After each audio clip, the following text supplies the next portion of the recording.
ರಾಜ್ಯದ ಜೈಲುಗಳಿಗೆ ಬರಲಿದೆ ಎಐ ಆಧಾರಿತ ಭದ್ರತಾ ವ್ಯವಸ್ಥೆ. ತಂತ್ರಜ್ಞಾನದ ಮೊರೆ ಹೋದ ಕಾರಾಗೃಹ ಡಿಜಿಪಿ ಅಲೋಕ್ ಕುಮಾರ್.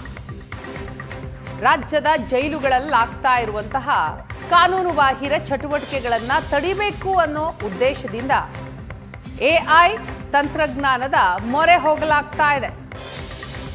ಎಐ ಆಧಾರಿತ ವ್ಯವಸ್ಥೆಯನ್ನು ಪ್ರಾಯೋಗಿಕವಾಗಿ ಜಾರಿಗೆ ತರಲಾಗ್ತಾ ಇದೆ. ನಿಷೇಧಿತ ವಸ್ತುಗಳ ಸಪ್ಲೈ ಪತ್ತೆಗೆ ಅನುಕೂಲವಾಗಲಿದೆ ಎಐ ತಪಾಸಣೆ. ಸ್ವಯಂಚಾಲಿತ ಐಡೆಂಟಿಟಿ ಪತ್ತೆ ಹಚ್ಚಲು ಎಐ ಬಳಕೆ ಮಾಡಲಾಗಿದೆ. ಸಿಬ್ಬಂದಿ ಮೇಲಿನ ಅವಲಂಬನೆಯನ್ನು ಕಡಿತಗೊಳಿಸೋದಕ್ಕೆ ಚಿಂತಿಸಲಾಗಿದೆ. ಜೈಲಿನ ಅಕ್ರಮಗಳು, ಅವ್ಯವಹಾರಗಳನ್ನು ನಿಖರವಾಗಿ ಪತ್ತೆ ಹಚ್ಚೋದಕ್ಕೆ ಸಾಧ್ಯ. ಆದ್ದರಿಂದ ರಾಜ್ಯದ ಜೈಲುಗಳ ಭದ್ರತೆಗೆ ಎಐ ಟಚ್ ನೀಡಲು ಸಿದ್ಧತೆಗಳಾಗಿದೆ. ಪರಪ್ಪನ ಅಗ್ರಹಾರ ಜೈಲು ಸೇರಿ ಪ್ರಮುಖ ಜೈಲುಗಳಿಗೆ ತಂತ್ರಜ್ಞಾನವನ್ನು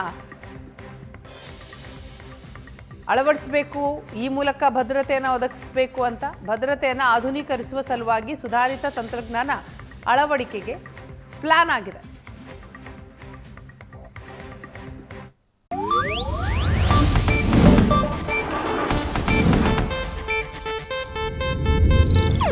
ಇದು ಏಷ್ಯಾನೆಟ್ ನ್ಯೂಸ್ ನೆಟ್ವರ್ಕ್ ಪ್ರಸ್ತುತಿ.